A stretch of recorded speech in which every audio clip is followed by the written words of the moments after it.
Welcome back to another week of the Rev MD podcast.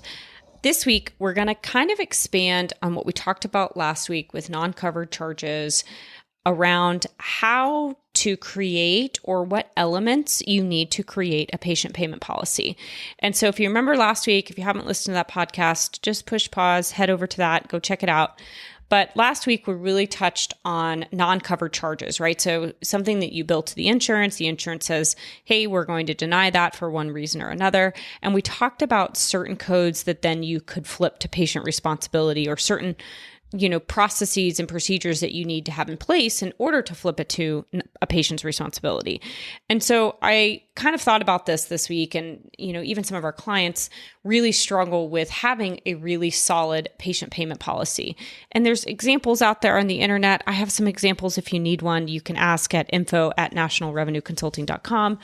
But really, at the end of the day, having a patient payment policy is going to allow you to let your patients know what the policies are, let your front office know what the policies are, right? Because they're the ones who are having to explain it, and really just have everybody on the same page so that you get paid for what you should be, for the work that you're doing, essentially. So if you guys don't know us, right? So I'm a pathologist by background, physician executive, and we have a full service medical billing and coding company. And so this podcast is here to help give tips to private practices who are out there trying to get paid by insurance companies, trying to get paid for the work that they're doing. So if you are interested in having somebody take a look at your own metrics, why don't you give us a call, head over to our website, nationalrevenueconsulting.com, and you can check out Contact Us, and we are happy to do an evaluation of your practice. Some of our practices over the last year have grown their revenue over 25 to 30% just with having the right processes in place. I will tell you, depending on where your practice is today, it may not always be the easiest transition, but we are a partner. We help make sure that you get there in one piece. So as always, our podcast is really there for educational purposes. If you have any detailed questions about your own policies and procedures, make sure you're consulting with your compliance team, your legal team. And as always, hopefully you enjoy these helpful tips. So again, what are we talking about this week? Patient payment policies. So again, like I mentioned, this is really key, not only for your patients, but for your front office staff to really have an understanding of your patient payment policy, understand what it means when you ask a patient to pay a copay or a deductible or co-insurance, right? What do those words mean so that they can explain it to the patients? And then if your front office staff understands it, if you have a physical, either paper or something online that you hand the patients that they sign off on that is always going to help you collect the money up front, which is our recommendation. You're always collecting those patient payments up front. If there's an overdue balance, you're collecting that before they go see the physician. And you really have a policy around, if you can't pay, then you can't see the physician today. And I know that's harsh, but at the end of the day, we see practices with $30,000, $40,000 or $200,000, $300,000, depending on the size of the practice, in patient AR.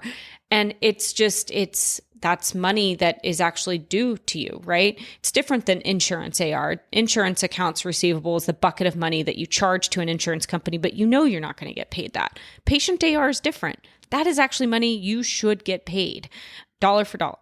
So today we're going to talk about kind of the elements in a patient payment policy. So we're going to talk about 8 different elements that you can have in your patient payment policy. Again, something that you train your front staff on, something that they can speak to, something that you have patients sign up front. And again, as always, you are collecting those patient payments before they see the physician. All right, so let's talk about the elements of that patient payment policy. Number 1, insurance responsibility. This is really important. This is kind of where everything starts, right? Having the correct insurance information for your patients is critical. So you need to make sure that patients are aware that it is their responsibility to provide that accurate insurance information, right? It's not your office's. It's not somebody in your front office trying to go hunt down what insurance they have. It is their responsibility. And so having that first and foremost in the patient payment policy is really critical. So key elements here is that they are providing insurance information before they even get to the appointment, right? They're doing that during patient registration. They're being able to say, yes, here's my insurance information. Your office is able to say, yes, you're in network. Great. Or if you're not in network, here's the form that you're going to need to sign, or here's our out of network policy. So having something in there, letting the patient know it is their responsibility to follow up and give you the accurate information. And that if you get denials based on a lack of active coverage, right, because they haven't given you that information, then you're going to flip it to patient responsibility, period. End of story. So any changes, they must notify the office ahead of time. Obviously, in my opinion, it's good practice for the office to have a patient that they're coming in to see the physician. They're having them, sign and date. Yep, that's accurate information. Nothing has changed. Or if something has changed, they're providing those cards. Ideally, your office has already done insurance eligibility, right? So that's oftentimes the button you can push or a portal you can go on to check and see if the insurance is active. That just kind of helps get information cleared up while the patient's in the office if you do notice something. So then you're going to the patient and you're saying, hey, there's an eligibility issue. Your insurance isn't active. Can I get that card from you today? So those are just different tactics to really hone in on the fact that insurance accuracy is going to be really critical. And again, like I said, if you do get a denial for inactive coverage, you have two choices. The office can try and hunt that down, or you just flip it to patient responsibility. That's really going to depend on, again, your patient payment policy, making sure they know. All right. So number two in the same kind of realm is really about insurance coverage, right? So this means, what does the insurance policy cover?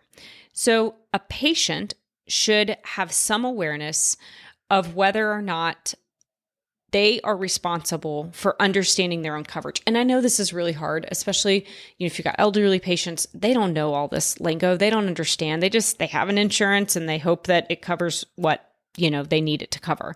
But in reality, you aren't the one, right? You, the physician, aren't the one who contracts with the insurance card on behalf of the patient, right? The patient has gone out. They've got an insurance policy coverage. They've gone out and had their employer get that coverage for them. So at the end of the day, whether or not their insurance covers something is truly up to the patient. That is their responsibility. So you can let a patient know that it is a courtesy that you check eligibility and that you do the prior auths. But at the end of the day, technically, they are responsible for their own coverage. Now, I highly recommend, and all offices, have some responsibility of getting the prior auths. Granted, I have seen offices just say, we're not going to do that. The patient needs to get that. I think that's a little harsh just because patients don't really understand the medical world. But at the end of the day, if you let the patients know, here's where your responsibility starts and ends. So again, insurance coverage, you need to tell them it's their responsibility to understand their insurance coverage, what is covered and not covered. From an office standpoint, I think it's best practice to make sure that if something is not covered or you think it may not be covered, that you are then providing a written notification to them of what your self-pay rates would be if it were a non-covered benefit. And of course, running eligibility, getting prior auths is good practice for the practice. At the end of the day, the patient is responsible for things that are not covered. Now, there are some rules around a non-covered benefit and Medicare or Medicare services, and making sure that you do an ABN and so forth, which I talked about in the last podcast. But again, insurance coverage, their responsibility, just like letting them know, hey, copays, co-insurance, deductibles, those are all things that their insurance company has developed. That is not something that your office has created. And so making sure they understand that. And I think, I've told our listeners before, we have a website where we have patient pamphlets that you can purchase. Really, we don't really upcharge them. It's just, you can go there, buy them, print them for your office. The website is nationalrevenueconsulting.com, and you can click on patient pamphlets. So again, those are a really good way for you to explain what those terms mean. What is a copay, co-insurance, deductible? And then we also do state these are things that your insurance company has come up with. It's not things the office has come up with. All right, on to number 3. right? Number 3 is out-of-network policy.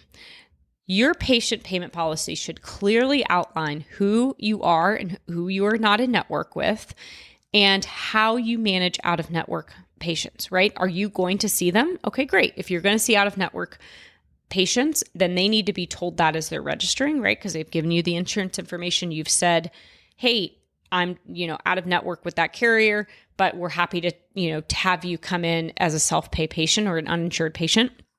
And you give them an estimate of services. You provide, all of the necessary things for them to sign off and say, hey, this is what I think these services are going to cost. Or you give them a full self-pay fee schedule. So then they know, here's the 3 or 4 things we think we are going to have to do today. Here's what we think that's going to cost. They sign off on that form. And this is really important with the whole No Surprises Act. You really are obligated to provide certain patients a good faith estimate before they receive services if you do plan to bill them. And so there are some really good examples on good faith estimates and language and forms on the CMS website. And those can be incorporated into your patient payment policy or to the forms you have those patients sign. And again, your office needs to be crystal clear on who you are in and out of network with for each patient. And this includes, some of those HMO plans or the different plans, Medicare Advantage plans. You really have to have an understanding to the plan level in some cases in terms of your credentialing. All right, number 4, definitions of copay, coinsurance, deductible, and out-of-network or out-of-pocket max, what I meant to say, should be somewhere in your patient payment policy. And again, that can be in the pamphlets, like I mentioned, that we have examples of on our website. The front office also really needs to know what these terms are. And I know that that's hard. Front office staff, much like phlebotomy staff and, where I work, are oftentimes places that, have high turnover, right? Because it's, a career path sometimes for a lot of people. And but you really need to have a training policy around this. And if you think about, gosh, I do have a lot of turnover in my front office staff, then one of the things I suggest, obviously, having these definitions in your patient payment policy, but having training videos, right? Just like I'm recording this podcast, you can record videos training your staff or having your office manager train some staff.